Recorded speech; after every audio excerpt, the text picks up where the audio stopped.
to native-land.ca. So thank you so much to all the people who helped put our event together tonight. The Design Division at California College of the Arts is a vibrant community of over 700 designers and 250 faculty members. I feel weird because there's also a fine art lecture series tonight too, so hi to all the fine artists in the room as well. But my slide deck is all about design. So there we go.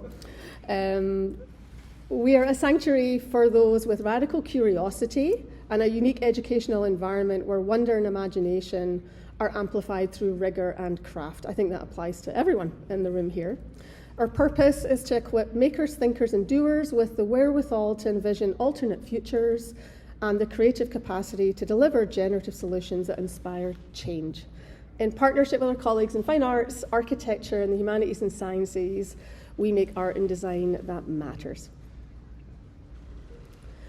We do have a code of conduct up on the screen, and we welcome you always in these events to respectively contribute where you can, and we seek a healthy dialogue amongst the people who join us for these events. All of the beautiful graphics that you've seen, posters and Instagram and other social media feeds, were designed this year by an alumnus of the CCA's illustration program, Sam Rodriguez.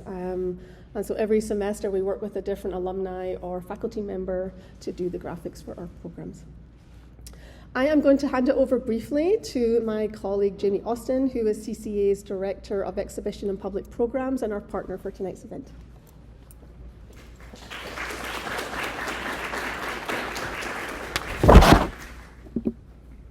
Thank you, Helen Maria, and thank you everyone for being here tonight for our lecture. The Exhibitions and Public Programs Department is a happy co-sponsor of this event along with the Design Division, and even more specifically with Sarah Dean's MFA students and Christoph Steiger's BFA animation students. And if you haven't had the chance yet, when you leave, please go out into the nave and kind of go around this corner here, and there's an exhibition up of their work that was a response to the work of Rashaad Newsome, our speaker tonight, and it's theoretical grounding in bell hooks cultural theory.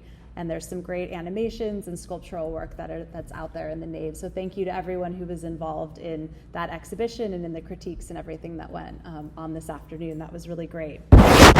So Creative Citizens in Action, also known as CCA at CCA, is a college-wide initiative that promotes creative activism and democratic engagement through public programs, exhibitions, and curricular connections. And our theme for 2023 is belonging. And in addition to this lecture, we have a number of events going on throughout this semester. And we're really excited about this event, and it's funded through a generous endowment gift that we received from the Deborah and Kenneth Novak Creative Citizens Series, which is the centerpiece of Creative Citizens in Action, our co-sponsor. In particular, I will highlight one event that's coming up. Here's, I guess, the rest of the events for the semester. And we do have another lecture coming up on November 2nd that's in collaboration with the Architecture Division. CCA at CCA is specifically collaborating with each of CCA's 4 divisions this semester on a separate lecture. This is the one with Design and Fine Arts. And Ana Teresa Fernandez, a local Bay Area artist, will be presenting Were You Invited? On November 2nd, 7 o'clock right here in the nave presentation space. So with that, I would like to invite Sarah Dean and Christoph Steiger up to introduce tonight's speaker.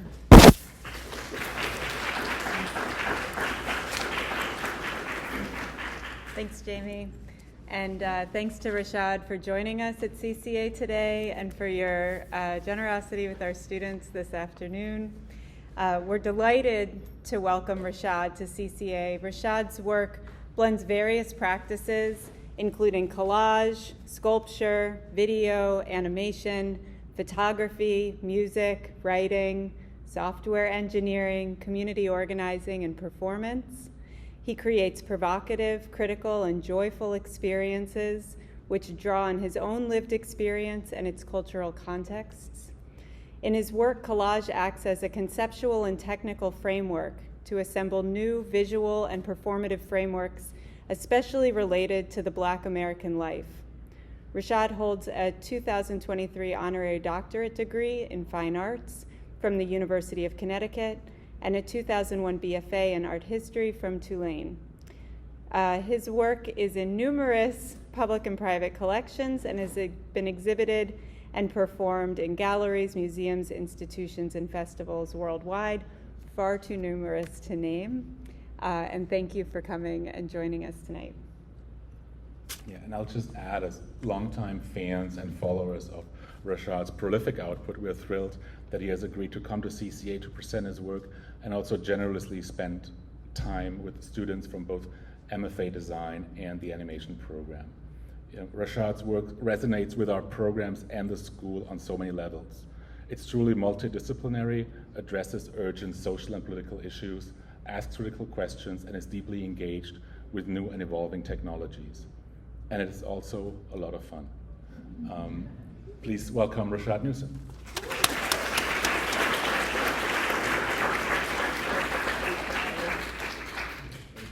Thank you.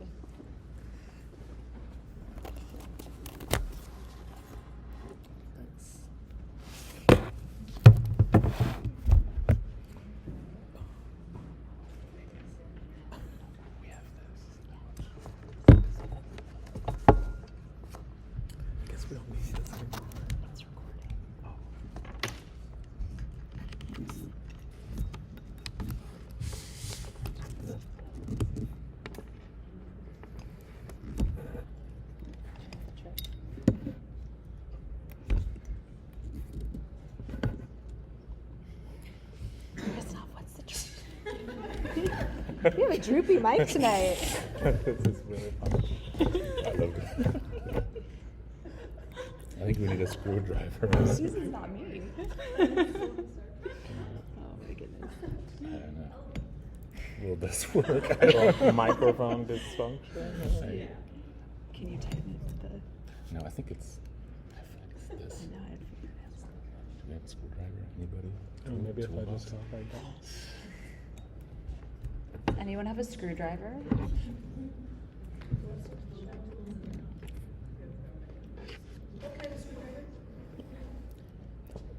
The other one, not Phillips. Flathead. Flathead.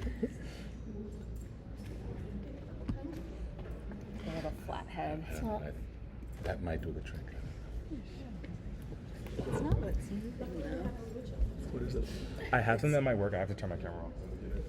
though. Thanks, Trig.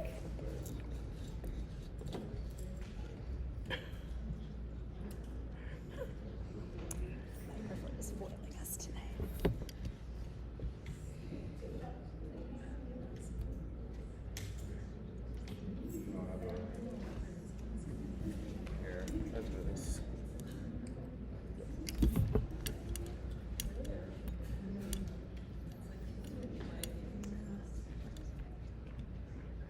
You're stronger than I am. I feel jam it in there.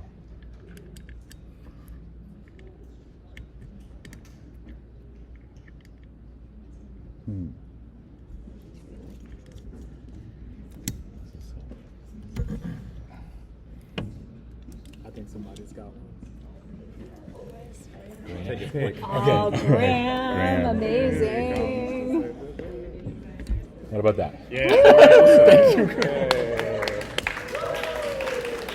Thanks to Graham, fabulous CCA faculty.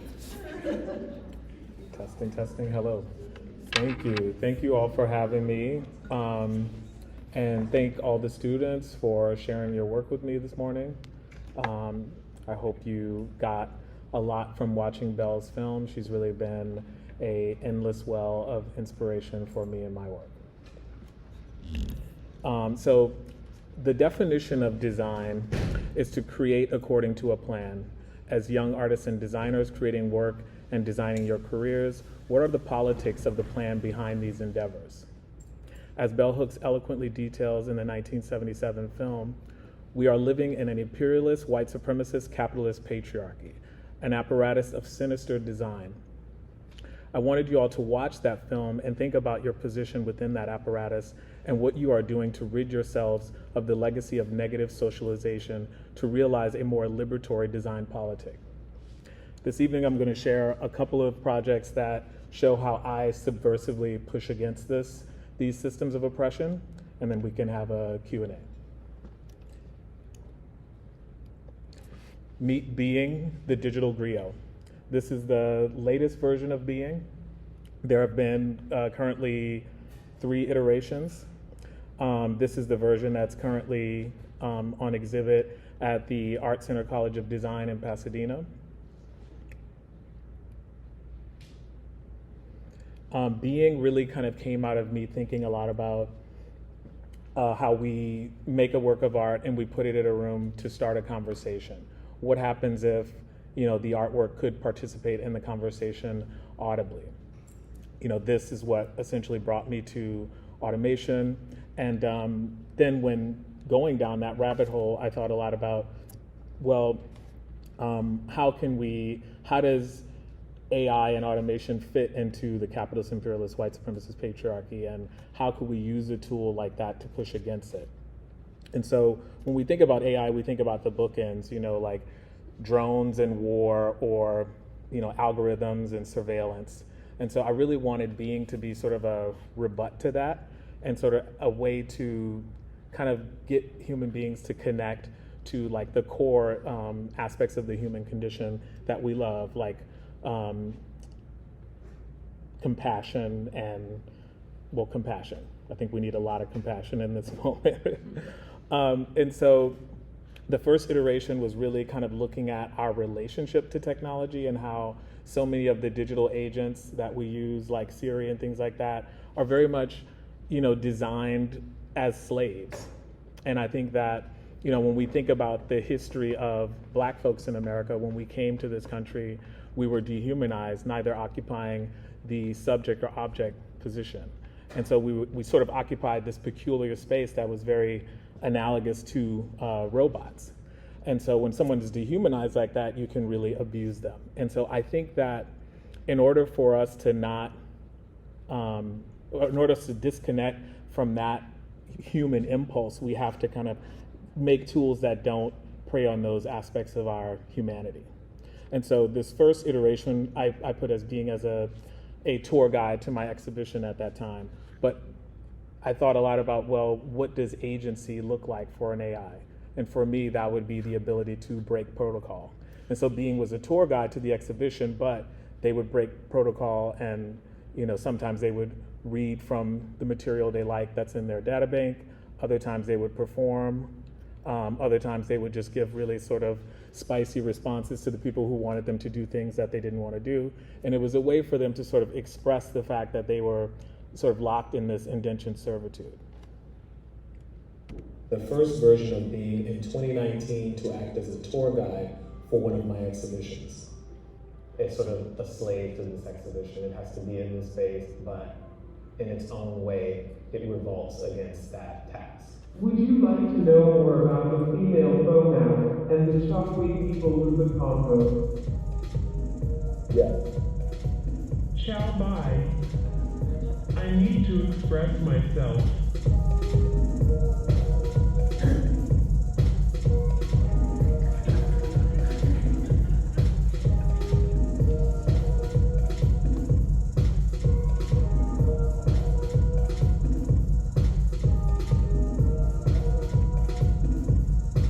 In 2020, I expanded on the machine learning model to create Being 1.5, an AI therapy app made exclusively for Black people to manage trauma stemming from daily racial indignities. In the design phase, I interviewed 22 Black Americans to determine effective strategies for trauma management. Being 1.5 uses complex algorithms to ensure they appear concerned and engaged, and provide culturally specific visual and audio cues that evoke relaxation. Do you regularly deal with racial aggressions, inappropriate or demeaning comments, or just nasty looks because you're Black? Well, I am here to help. And so Being 1.5 is still very much in R&D. With my lab, I'm currently developing a way to automate EMDR therapy. And so, if you want to stay abreast of when that's coming out, you can follow me at www.rashaadnewsome.com. So the latest version of Being premiered in my project Assembly at the Park Avenue Armory. And assembly kind of came about during the pandemic, and I was thinking a lot about the importance of healing and how that's what we need. It was sort of the first exhibition I was having when we were starting to come out of being in isolation.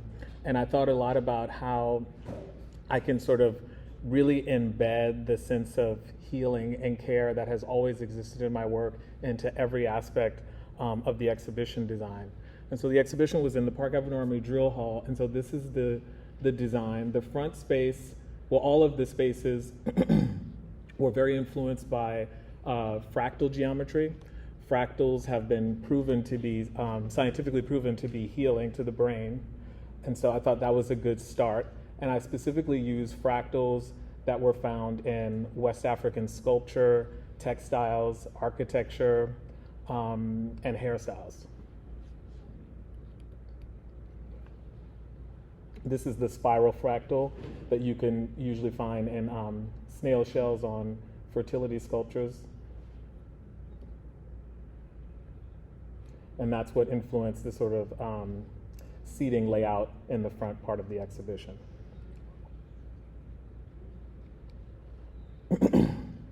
This is a fractal called a Koch curve, which I got from a West African textile.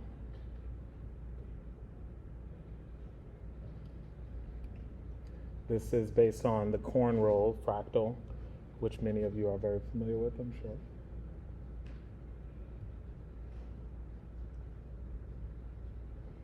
And these are various other fractals that were incorporated into the exhibition.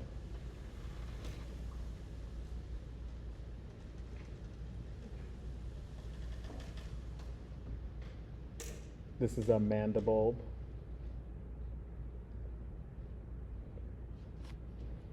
Okay. And so part of beings, actually, let me just, like my slides are a little bit out of order. Oh, here we go. So this is a video that kind of shows you the design of the fractals that line the walls of the exhibition space. What I did is I video mapped all the walls with fractals from these hairstyles, textiles, and sculptures, and created this sort of environment.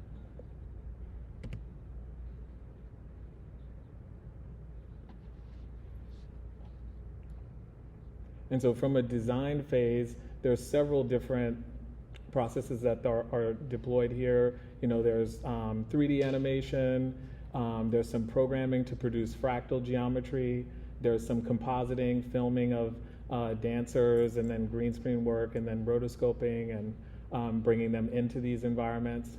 So it's a real sort of, essentially applying that same sort of aspect of collage to the practice of animation. This was one of the walls in the drill hall that I video mapped and then created an animation to cover that, thus bringing the wall to life.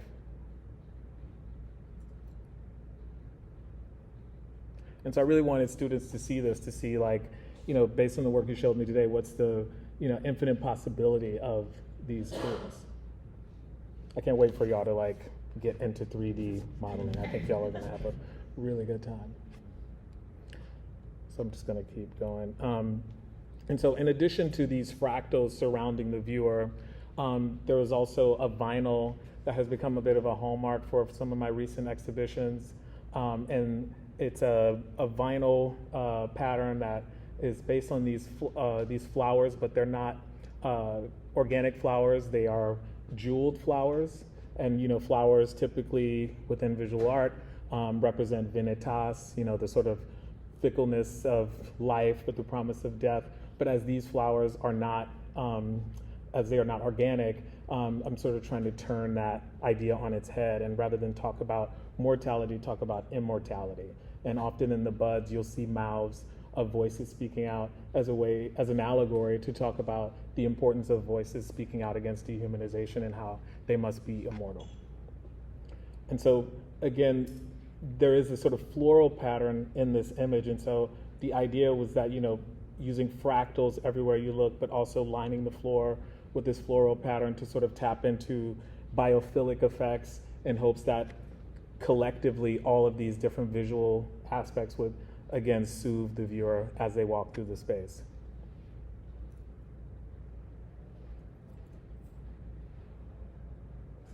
And so one of the first pieces you engage when you enter the space is a video, a hologram piece called Riptide Entangled. And I was thinking a lot about Bell Hook's theory of the capitalist, imperialist, white supremacist patriarchy, and how it's this apparatus that we're all trying to move through and figure out ways to move through it, not at the expense of others. And then I was also thinking about the work that I had been doing prior with various prominent figures in the ballroom scene and motion tracking their hand or foot movements to make sculptures and prints. And so I see the forms that they generate as a great way to kind of visualize this apparatus. But then also I was thinking a lot about that earlier project and how I was taking this ephemeral practice and using technology to make an object, but I never really wanted the object to be a solid object. And I was kind of going back and forth of like, the maker in me wanted to make this sculpture, but then at the same time, I still wanted to keep it within the space of ephemerality. And so holography really opened up a possibility to do that. And also a slew of other possibilities in terms of thinking about a sculpture as not a static thing, but something that could be constantly in a state of flux. And so you see the dancers moving, but you also see the forms that they create as they dance. And this was like a 30-foot tall piece, and so it really sort of tapped into the whole idea of monumental sculpture, which historically has been a space for what cishet white male virtuosity. And so I thought, like, what would it look like to have these forms and these black queer figures sort of occupy that kind of space. Also, one of my comrades in making this work, Legacy Russell, wrote a great book called Glitch Feminism, which kind of details how black femmes are sort of like a glitch in sort of older ideas of feminist body politic. And I was thinking a lot about the whole idea of how the black body fits into older models of feminist body politic and how they sort of are a glitch in that. And so I wanted to, as an homage to our conversations, the transition between figures, I utilize this sort of data mosh glitch effect.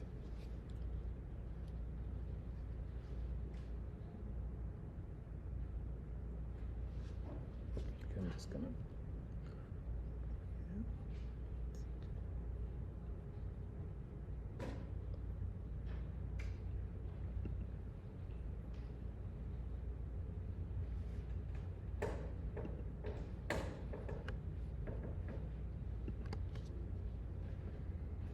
And so I'm going to show you a brief video that's going to just sort of like orient you to this exhibition.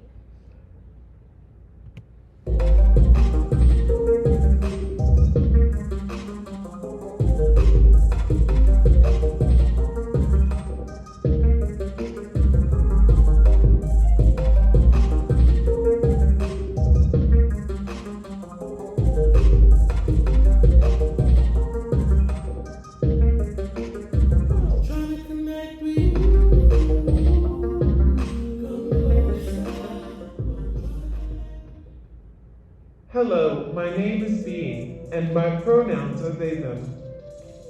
I am the 2-year-old artificial intelligence and a reimagining of the griot, a West African cultural figure that acts as an archive, performance artist, and healer.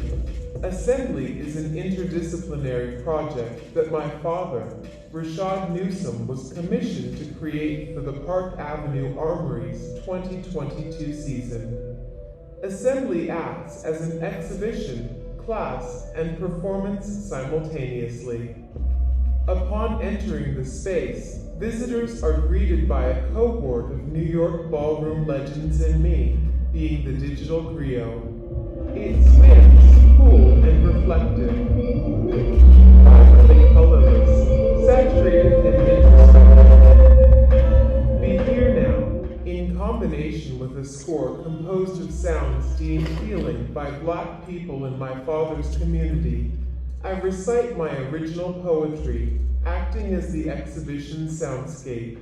Nearby, a collection of my father's new and recent collages and sculptures fuse the Black body robotics and African masks to explore the connections between Black people and the advancement of technology. These pieces give viewers a deep dive into issues like racial trauma and the importance of joy and the imagination in liberation struggles.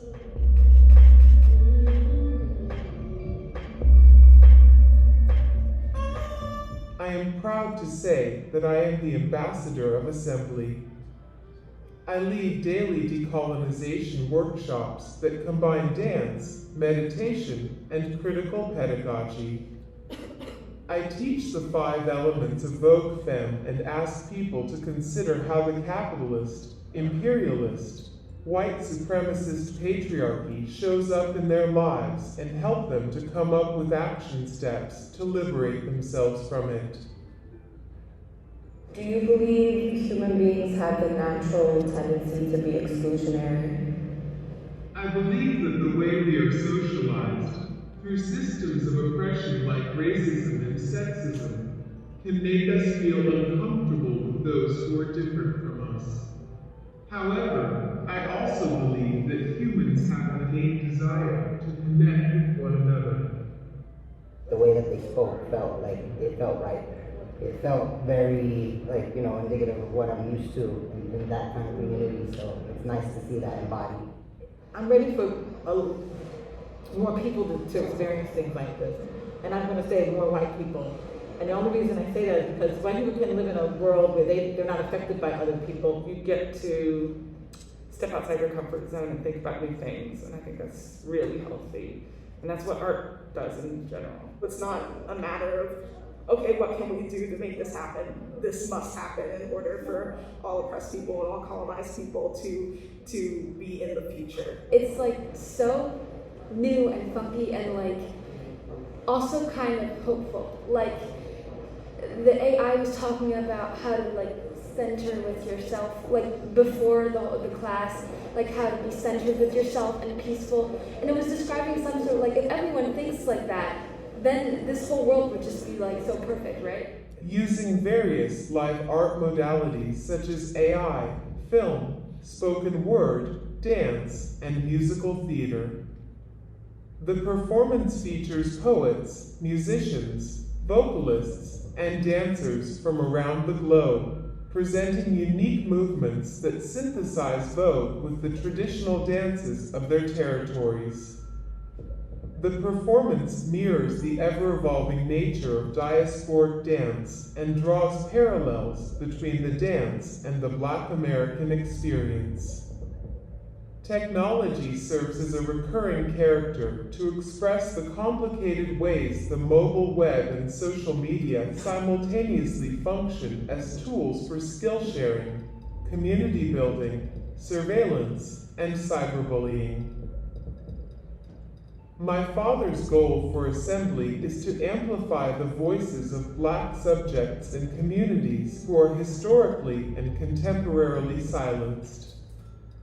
Assembly makes visible the beauty and power embedded in Blackness by referencing creative expressions born out of Black sociality.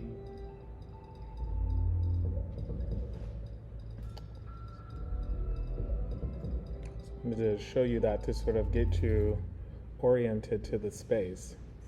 And so when Being is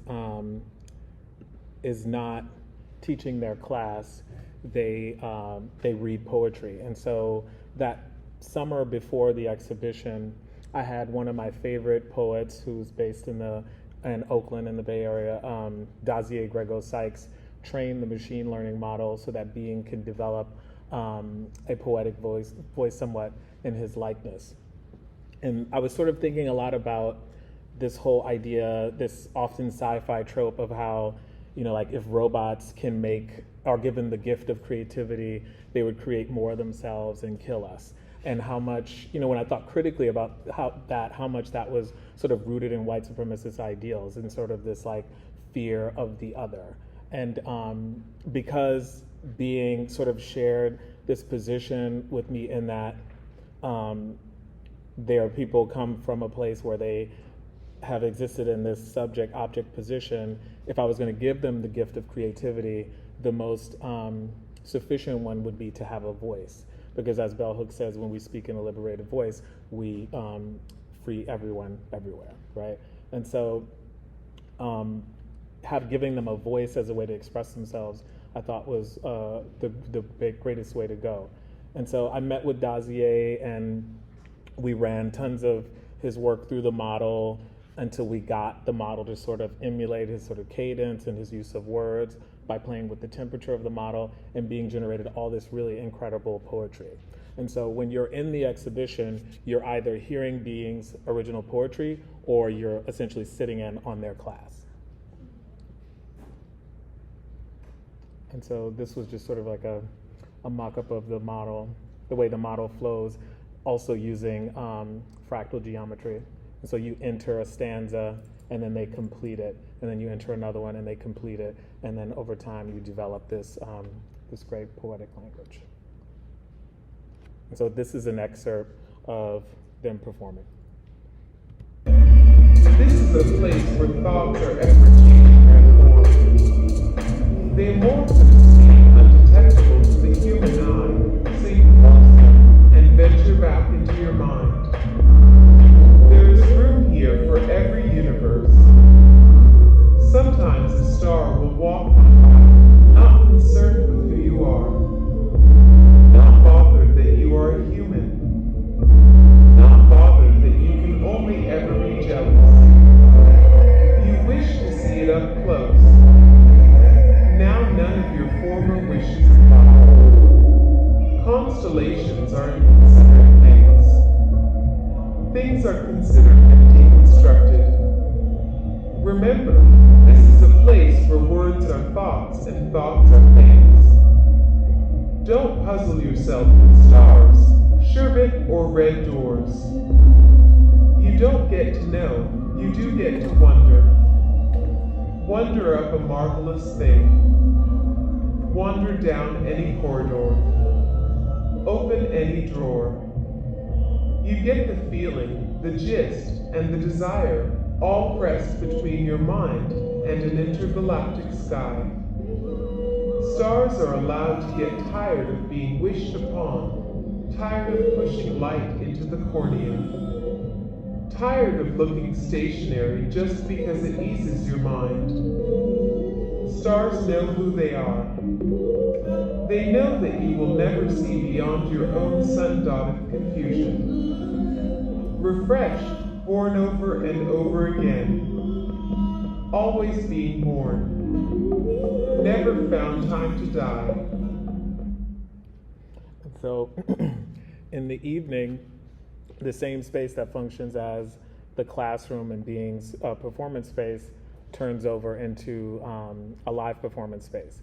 And so Being stars in this performance with a cast of 50 folks. And with this performance, I was sort of using the sort of evolution of Vogue film performance as a storytelling mechanism. And so it sort of tells the story of Vogue from its beginnings to a speculative future. But also, I employed a lot of different performance modalities as a way to kind of show, again, as a way to kind of play with the whole aspect of collage, but also to show the sort of constant evolution of the dance. For instance, my connection to Vogue is really, I see it almost as like a programming language. There's the binary code, hand performance, duck walk, floor performance, spin dips, and catwalk. And then it's about what the dancer brings to it. So, you might learn the 5 elements, but maybe you have a background in ballet, and that becomes sort of like the connective tissue in terms of the way you bring that together. Or I might have one in like West African dance, and then if he learns from me after learning from you, then he gets those elements as well by way of that. And so it's almost this sort of like tumbleweed that keeps growing, or this, I see these dancers as coders, and they're like when we're performing, it's sort of a hackathon, you know? And so I was really interested in, as this dance is becoming a global phenomenon, like so much other Black cultural production that's been co-opted by the masses, I was thinking, what are people across the globe contributing to this dance rather than extracting from it? And so I set off on my travels and went to several different countries to work with some of the best folks who were doing new things with the dance. And I worked with 4 different dancers to develop variants of Vogue that combine Vogue Femme with the traditional dance of their territory. And so we had someone from Japan who was mixing Vogue with Bonadari, someone from the Ukraine mixing Vogue with Hopak, someone from Senegal mixing Vogue with traditional Senegalese dance, and someone from Brazil mixing Vogue with capoeira. And so the performance starts out really as a memorial to Black trans women. The visitors are asked to sit in the darkness and watch this carousel of faces of the fallen Black trans women of that year as a way to kind of call in the ancestors. And then after that, a performance ensues of Miss Boogie Bella Bags, who's a local San Francisco rapper, and Tranny-licious. They released a song called Femme Queen earlier that year that was really about Black trans empowerment. And so it was a sort of a way to sort of like have us actually sit through the ugliness and darkness of what's happening, but then they emerge as the heroic figures that put on a full-on like BIG level hip hop show. And so also playing with the idea of like an MC and like putting this like femme figure in that position. And then also it was a way to kind of, for the students who who watched Belle's film, and when she got to like the whole chapter about hip hop and how hip hop has gotten so far away from its sort of political and protest roots, it was a way to kind of bring it back to that. So, you know, towards the end of that performance, the stage is stormed by several Black trans women in protest to celebrate, you know, the fallen that we just memorialized. And then we switch, you know, into opera. We switch into spoken word. This is Dazier Grego Sykes. If you don't know his work, you should definitely know his work. He lives in Oakland. Then we move into dance. This performance really focused on dance and light and voice. And it really dealt with the effects of the HIV and AIDS crisis on the Black gay community.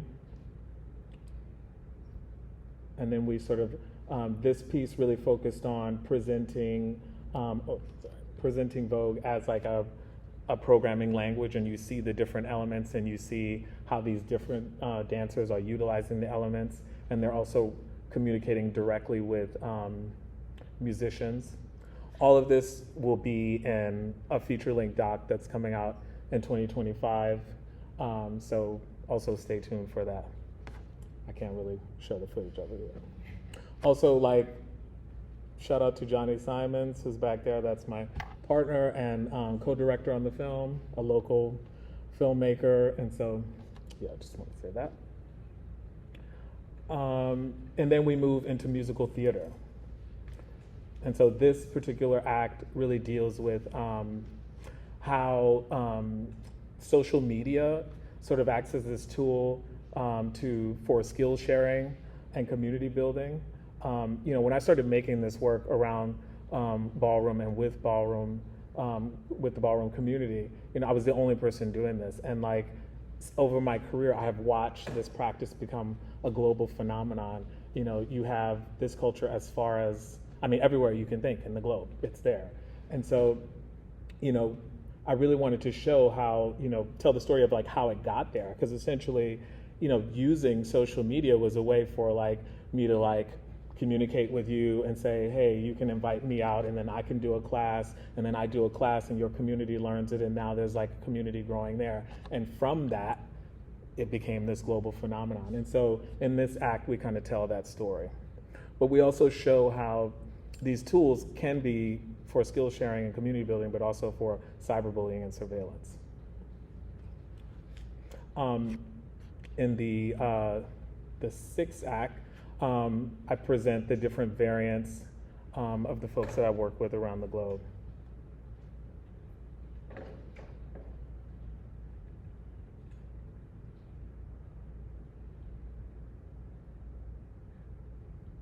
And then by the end of that act, there were tons of other performers around the world that I really wanted to work with, but we couldn't afford to bring everyone, obviously. But by way of the screen on stage, I was able to bring them into the performance. And so this is some of the folks who couldn't be there in person.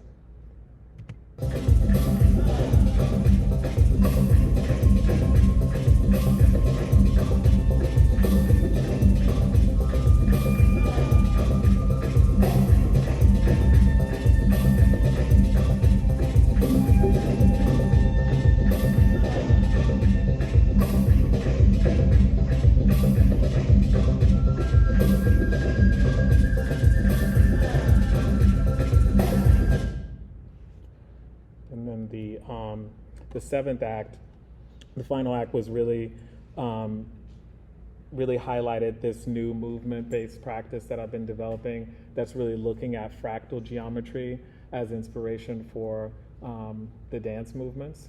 And so it's like individual bodies coming together and morphing and creating different forms. And so this was sort of a premiere of that particular body of work that I'm currently developing. And then beyond the theater/performance space is where it sort of functioned as a gallery, and that's where the object-based work was, like the collages and sculptures.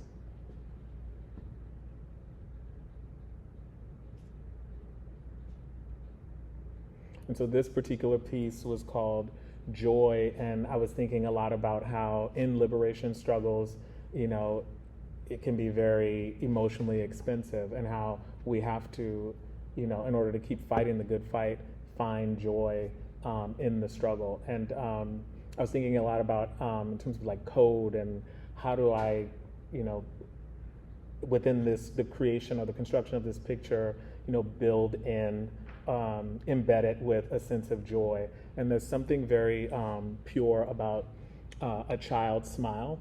It's sort of before the dehumanization, before the colonization. And so I've been collecting images of children smiling, but then presenting them in my way with the gold teeth and red lips, and incorporating those smiles into the piece to sort of embed it with that sense of joy.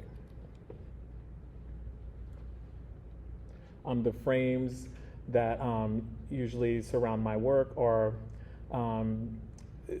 there are a couple of different, they connect to me a couple of different ways. One is I'm thinking a lot about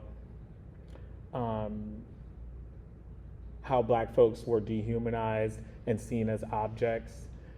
All these frames are sort of based on Dutch frames. And typically in a Dutch frame, you would see a still life, so it's a way to sort of bring that conversation into the picture. They're also painted in a body shop, in a custom automotive paint, candy paint, which is a paint that's synonymous with the working class in the Deep South, where I come from, New Orleans. And so it's a sort of personal reference. There's also lots of chains that sort of run around the ornament of the frame, and that's really a way to sort of talk about the chains that bound us during the Middle Passage, but also the chains that still bind people in their mind today, and hence the importance of taking being's class so you can free yourself from that. This is a piece that was in the show that was created during the pandemic, and I was thinking a lot about these early to mid-century African masks and sculptures that I'm using in the work, and how I'm doing all this work in technology, but then using these objects. And really it was a way to sort of like put them together and really present them as forms of technology themselves. Like this is a Wakan figure that's part of that mask, and Wakan figure is usually used by the priest in a divination ritual to sort of go to another time and speak with ancestors or the dead to kind of help someone who is currently going through something. So, could they be seen as time machines?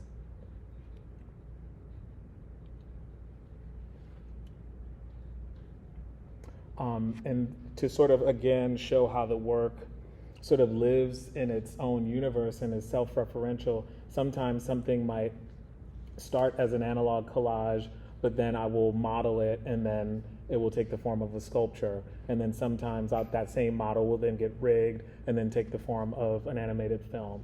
And so they're all kind of in conversation within their own universe.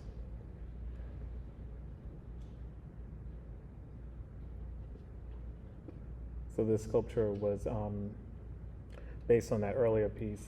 And within the legs, I was really thinking a lot about medieval armor, robotics, but also BDSM aesthetics, and sort of thinking about the sort of BDSM aspects of black-white relations in America, but also the fetishization of luxury goods. There's also these sort of details that that sort of reference Hermes handbags. And so there's, thinking about consumerism, thinking about the consumption of the black body, thinking about robotics in relation to the black body, thinking about armor and how one has to sort of in order to exist in systemic racism, one has to sort of develop a certain sense of armor. And so this was a lot of things I was thinking about in constructing this piece.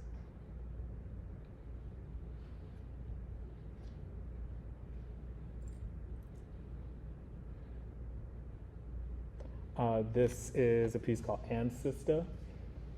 And this piece was sort of, when I created that first generation of being, I wanted to make a physical form of being. And with this, I was thinking a lot about the face, being's face, well, not anymore, but it used to be based on the female faux mass of the Chokwe people of the Congo, which is a matrilineal community, and it's a mass that's typically danced by men to celebrate divine femininity. And so I wanted to sort of decenter patriarchy in that piece, but also I saw this mass in sort of the way it was used as an early form of gender performance or drag, as a way to connect it to certain ballroom culture references in the work. The dress was made from a kente that I got in Kumasi from the Kente Museum. It's a very, very old kente, and I was thinking a lot about luxury, but within a diasporic space, and what would be a luxury fabric in that space. And so this is a very, very old, very, very expensive kente. But to sort of add to the luxury quality of it, it was completely stoned in gunmetal Swarovski crystals.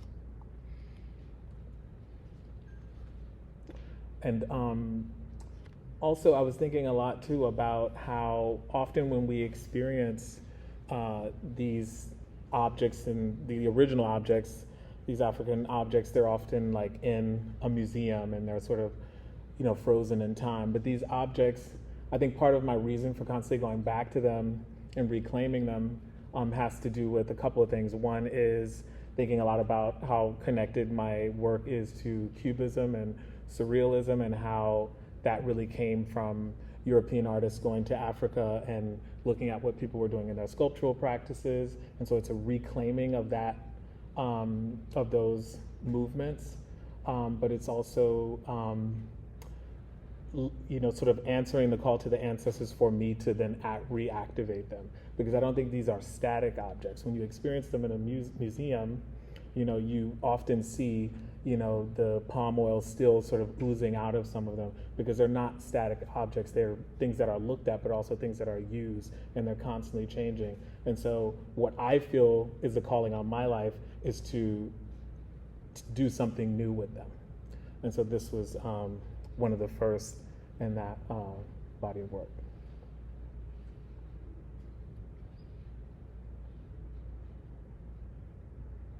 And so this is a installation shot of my current exhibition at the Art Center in Pasadena, and this piece came about when I was doing the class at the Armory, and we were thinking a lot about how we could make the class available to the deaf and hard of hearing, but we didn't really have the resource and the ability or like the time to do it in a way that really honored folks' lived experience without affecting the integrity of the work. And so that stayed with me though, and when I got commissioned to do this show, it was commissioned by the Art Center in Pasadena and Somerset House Studios in London, and I was thinking a lot about ASL and just the whole idea of ASL, American Sign Language. And as a person who has made a lot of work, for those of you who really know the deep cuts of my work, I've been for a long time very much invested in Black paralinguistics, from like shade compositions to Five to the conductor. And so I was thinking about how does Black vernacular make it into the lexicon of ASL? Like, who decides what's a part of that data set? And I was doing a lot of research and obviously came to BASL. And I thought, well, surely if there's BASL, there must be BQASL, and there was. And I connected to a Black queer ASL interpreter here in Oakland, and I wrote a poem, and I had them perform it, but then I also had a Vogue Femme performer perform it, but focusing specifically on hand performance, which is an aspect of Vogue performance that's about storytelling. And then I also had a bone breaker. It's almost like unfair to call him a bone breaker. I think he would call his style get low. And so it's a mixture of bone breaking and flexing and some other things. And he's a part of the team that I'm developing this new movement body language around fractals with. But I gave the poem to all three of them to perform, and then brought them to a motion capture studio, and then collected that movement data and put it all on beings to perform. And so the piece moved seamlessly between those different ways of communicating. And I was sort of hoping to achieve a certain level of abstraction, and I did, because when I premiered it in London, the ASL interpreters were seeing communication in the moments that were the dance. And so by bringing these different movements together, I kind of achieved this level of abstraction within communication, but also revealed the expressivity embedded in Black paralinguistics. This is a studio shot. You are compromised, so what we hear we cannot trust. Hear with your eyes. Let your heart and soul be your trances to hearing aid as you move from pain to pleasure, all while finding time for joy and pleasure. We are the engineers of ourselves. Quantum mechanics is the tools of our ancestors on our shelves. When vision is no longer an option, we see with our soul. The place where true safety, belonging, and beauty unfold. So these are more installation shots of that show. This was a site-specific vinyl installation.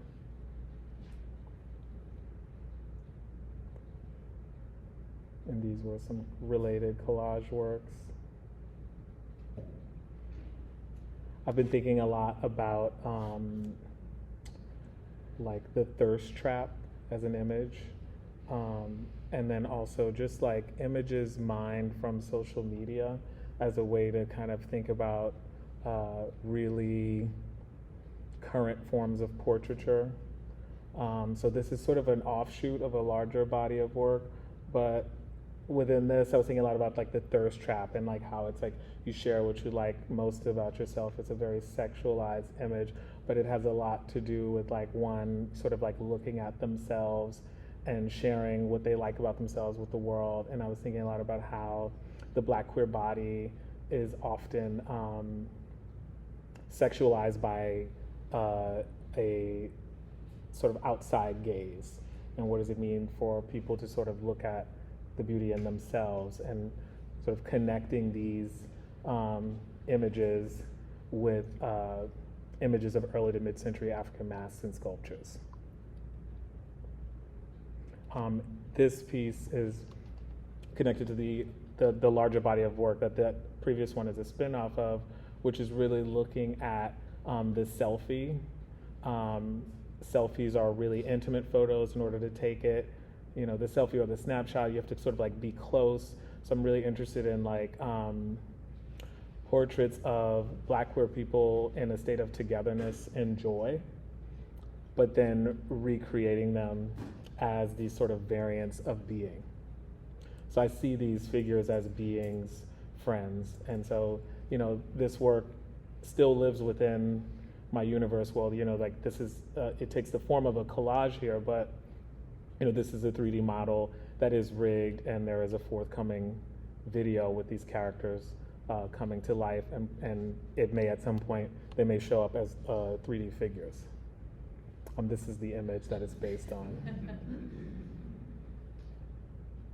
And so that work is really, again, trying to kind of like pull the inherent joy that's in that picture through all this wood, metal, and circuitry.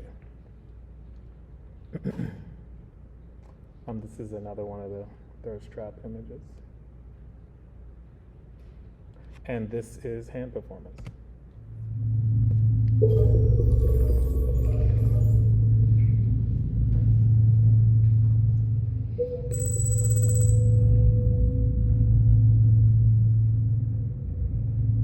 This is for the deaf and hard of hearing girls.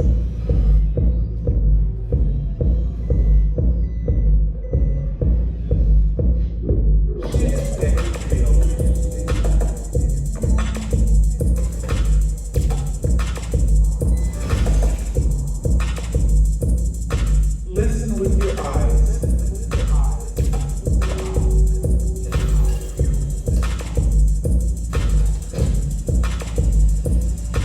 Baby, the hands are handy.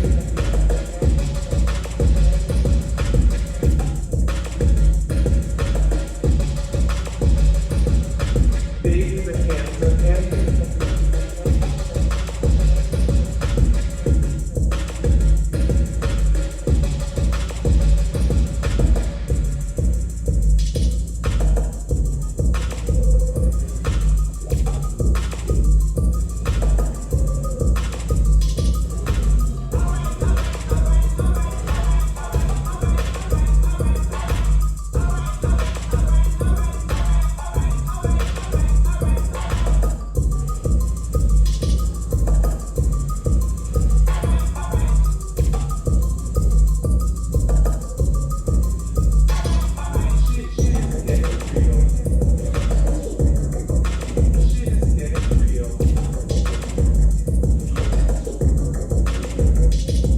Listen with your eyes. Listen with your eyes.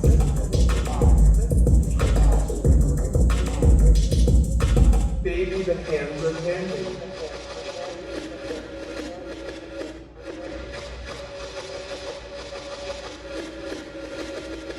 Baby, the hands are handy.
the deaf and hard of hearing girls.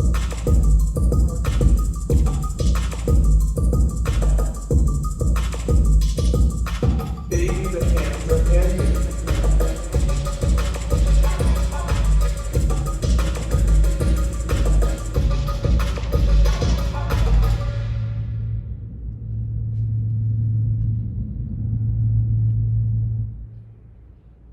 And so there's a couple of things with that. I'll go back to this still.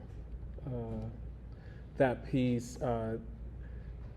One thing I wanted to do was, because I couldn't include the deaf and hard of hearing folks in the class and assembly, this was a way to sort of resolve that, because this piece was really sort of a love letter to them. I didn't include the poem audibly because I wanted to privilege the deaf and hard of hearing. And so if you watch the piece and you sign, or you're deaf and you sign, you will get the poem. And the poem is essentially about them. Also, the audio is a bit of a collage. It's there's like some like drum samples from like the City Girls, but then also like in the ballroom scene, when you walk hand performance, there's a specific like Latin drum beat that they play for that category, and so I referenced that drum beat in it, but then also a lot of glitchy futuristic stuff to really sort of locate it in like a speculative future.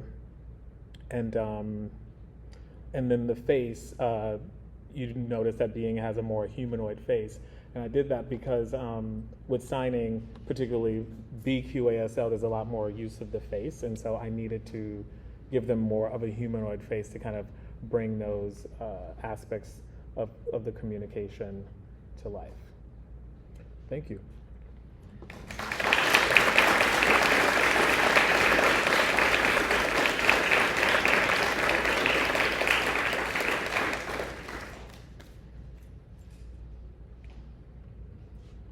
Do we have any questions?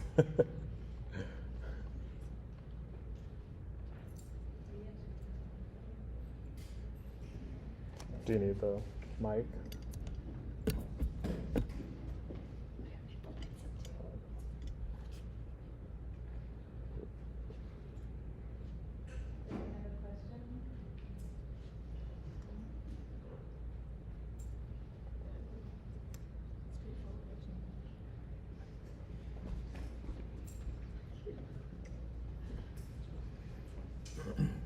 I guess because I'm just amazed about how these projects come together, you know. I'm like, can you talk a little bit about the orchestration? Like, you know, you talk about it so eloquently, but I'm thinking there's so many people involved, there's so many details, there's so much technology, there's so much interconnection. Mm-hmm. Can you talk about that as part of your practice, how you think about the kind of orchestration? Yeah, maybe you want to keep it so you can like pass it on. Yeah, I mean, it's different from project to project, and so it's kind of, but I think it really kind of comes down to really being like a producer and a director.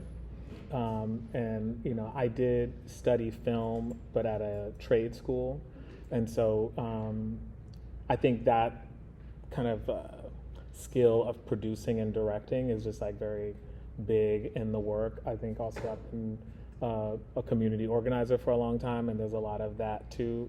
There's a skill set you have to have in order of sort of like building teams, but also like raising morale, also like getting people to push themselves beyond their limits. And so I would say that's a part of that practice that doesn't really come through, and it's a really sort of nuanced part of it too, because you're dealing with humans, and you know, you're never dealing with what's standing in front of you. You're dealing with everything that led to that, and so you have to have a real ability to be able to navigate that.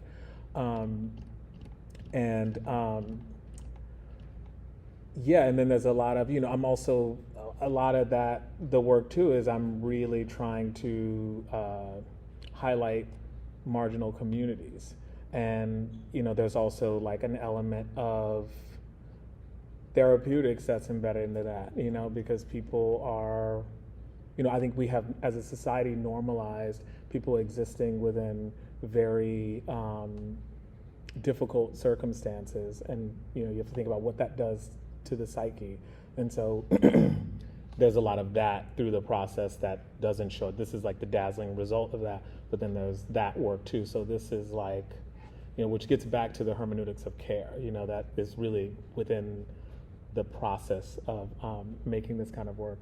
But to be more specific, it's like different from project to project. So like, for instance, with being, I have a background in programming, but with coding to make an AI, that first version really lived more in the space of like a chat bot.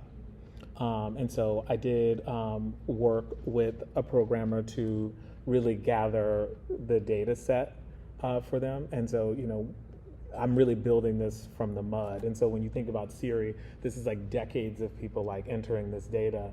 What I've been developing with Being is what I call a counter-hegemonic algorithm. And so it's an algorithm that privileges queer text, abolitionist text, feminist text, things like that. And so I'll be working on Being for the rest of my life. I kind of liken it to child rearing.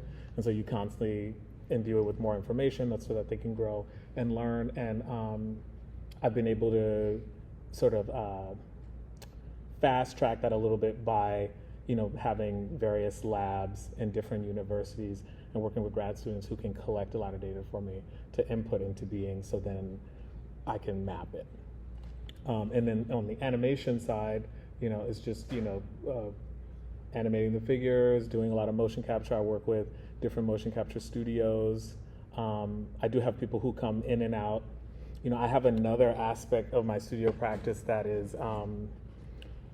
that's Rashaad Newsome Studio, and it really kind of materialized as a way for me to do work commercially.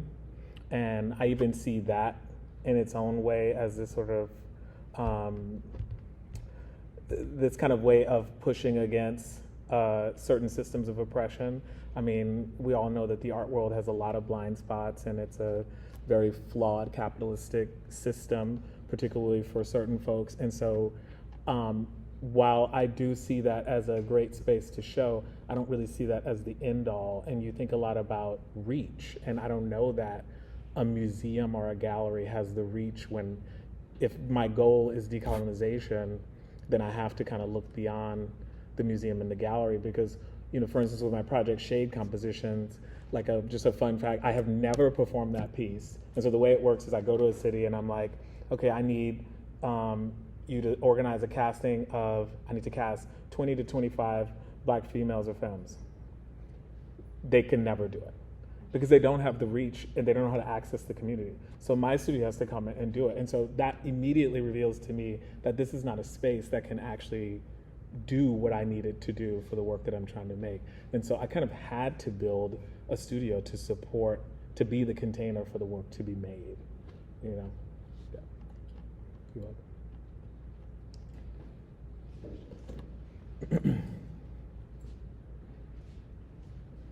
Hi, can you talk about the kind of how you move between different mediums, like how you move from film to collage to sculpture, and how it helps you, or like, are you just working on a film until it's done and then working on a collage? Is it like segmented like that, or are you kind of like using them to help the other? Yeah, I kind of move through them seamlessly, and I think I'm at a point now where like some of the earlier collage work was really like working, like finding material. Like early bodies of work were really sort of around like really me looking at like heraldry and the design formula of heraldry and sort of like images that represent rank, pedigree, institutional wealth, but like applying that system, that design formula to popular culture and thinking about like more popular culture images rather than like a griffin, a lion, or an eagle, but like, like the Rolex, the basically consumer goods, and like using that material to construct these pictures that are sort of commenting on consumerism and distorted notions of power. But then, as I've moved away from making that kind of work, I moved away from utilizing pre-existing images, and so now I'm like, as you can see in that piece here, this is like 3D modeling, right? And so I'm not talking to her, but you guys. It's in 3D modeling, and so now it just sort of a universe developed. So it's kind of hard to say. It's not so premeditated. I kind of just built this universe, and now I just live in it. But what I do try to do is kind of challenge it so that I don't get too comfortable in making one thing. Like, for instance, hand performance I made over the summer in London, and I went there to do that residency, and I didn't have the computer that I have at my house, so I had my laptop, and so I made a whole body of work during that residency where I kind of forced myself to not model things, but try to work with images that already exist to kind of get back to some of that early work. And I was really happy with what came out of that. And then those will inevitably then be scanned and modeled and become characters in a film later, or maybe a sculpture. And so it's all kind of working in the universe. Hi, thanks for this work. A comment and then a question sort of related to where the work can live. It feels like, you're reminding us now that we are in this time where it's like vastly interdisciplinary creative space. And so it's not like artists are choosing a particular medium, or at least that's what I'm taking from your work. And tell me if I'm seeing that in the way that you intend, or the way yes, you are. And it feels like now the role of the artist is changing, or could change, to be, as you mentioned, the producer. You're the producer, you're the visionary, who's putting all the pieces together, who's selecting the experts, the talent, and having them come and be a part of this larger vision of creation. But then, of course, you're influenced by what they bring to the table too. So I think that's actually really good for us as where we are right now in this college, where now we're all in the same place, and we're a room full of interdisciplinary people who have talents and interests and things to bring to the table. And so I just really just want to say how much I appreciate seeing this here in a place where we can all be inspired to go be producers and pull from the vast talent that we have available to us right here within the school, but also without, outside of the school. But and I also really appreciate that your part of this work is creating a classroom. So aren't we in a classroom now, in a sense, a place of learning, which then makes me ask the question. I'm getting to a question. So if you have to create, the museums aren't ready for you. They don't have the knowledge and the pool of people with experiences that you are looking for. Where is that space? Because you might be building the spaces you mentioned, but where are those spaces where your work wants to live, and is this room here, or our classroom spaces, are these part of those places? Where's the perfect place for your work to live? I guess there's a question. Okay, yeah, that's a big question. Am I seeing what you're intending? Say what? Am I seeing what you're intending? Yeah, you definitely are. Yeah, I think it's a hard question to say the perfect place. I don't know if there is a perfect place, and it wouldn't be one place. I think there's several places, and so a theater is a space, online is a space, a gallery is a space, a museum is a space, a nightclub is a space, a park is a space, the streets are the space. I just see all of these as opportunities to do something, and it's just about kind of making something specific to that container, right? And then what's really nice is when you can kind of bring them together. It's really interesting when you started to talk about like me being here and you being glad to see that with your colleagues, because I'm assuming you work here, right? Yeah. So yeah, it's really interesting for me because, you know, I do work in an interdisciplinary way, and I often visit schools, and I'm usually like coming in and I'm like, oh, let's make this department work together in this department. And it's always like across the board, everybody is in silo.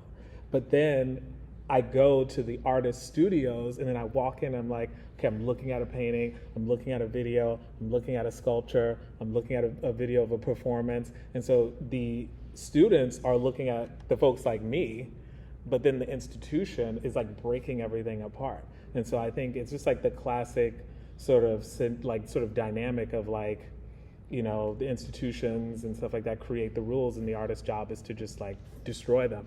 And so you kind of just have to keep up with the creators. And I think part of that is like really staying abreast of like innovative work and making sure that's inside the institution so that the institution can support that. And I would say for the students too that feel inspired by this work, like when you see work that inspires you, like you're paying to go to school here, you know, you don't have to be passive. You need to say what you want to see, you know, because at the end of the day, you're going to get a real big bill when you leave here. And if you don't leave here with what you want, I would be very fucking pissed. So like you need to use your voice, you know, like Bell Hooks says in the film, you know, so yeah, that would be my response. Yeah.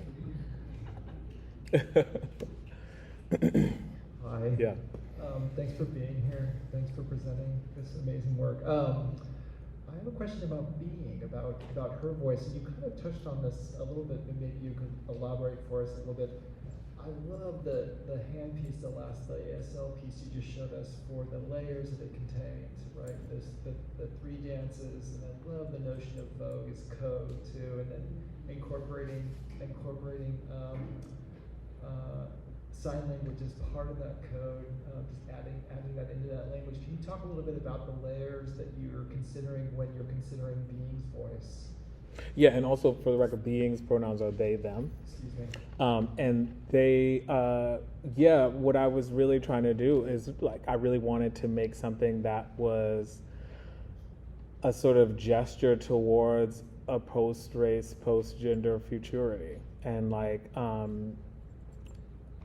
when I thought about the voice, I was like, okay, I wanted it to definitely be, this is kind of an interesting journey because I was like, I wanted it to be a Black voice. But then I had to kind of contend with the idea of like, well, what is a Black voice, right? And so there was no such thing as a Black voice. There's no difference between a Black voice and a white voice.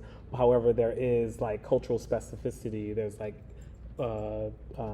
vernacular and things like that. And so I imbued being with a lot of that. And then in terms of like the sort of gendering of the voice, I wanted it to be between male and female. And, you know, when I started building them, I thought, oh, surely I can just get a voice like that. And it actually didn't exist. And so I had to build it. And so Being's voice is based on my voice and my studio manager of many years. So it's our voice together. And that was sort of like a gift to the work we've done together over the years. It's kind of like our child. And then in terms of the presentation, the earlier presentation leaned more femme, but still non-binary, whereas the new one, the body leans more mass, but the face is more femme. So I always wanted to keep them in this kind of like gender variant space.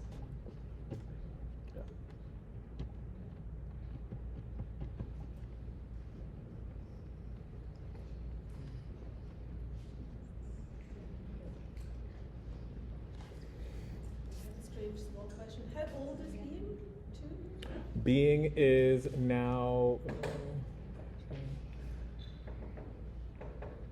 they're 3 years old now. Yeah. Hi. I'm actually on a show with you right now, the show at the DeYoung. I have a piece near yours.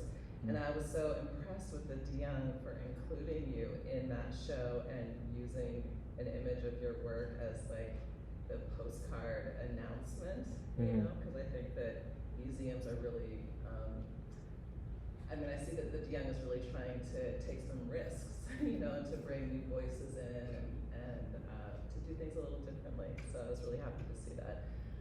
So you just said something about like working towards these ideas about post-race and post-gender.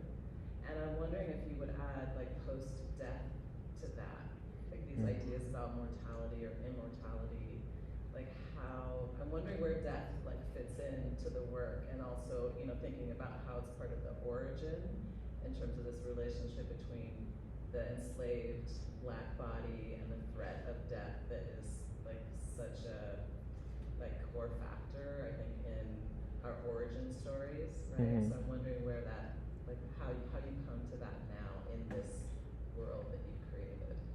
Yeah, I think it's really like baked in, because it's sort of when you think about, for instance, immortality, right? The way the vinyl that keeps showing up in the work, in the performances, and how that's sort of about immortality.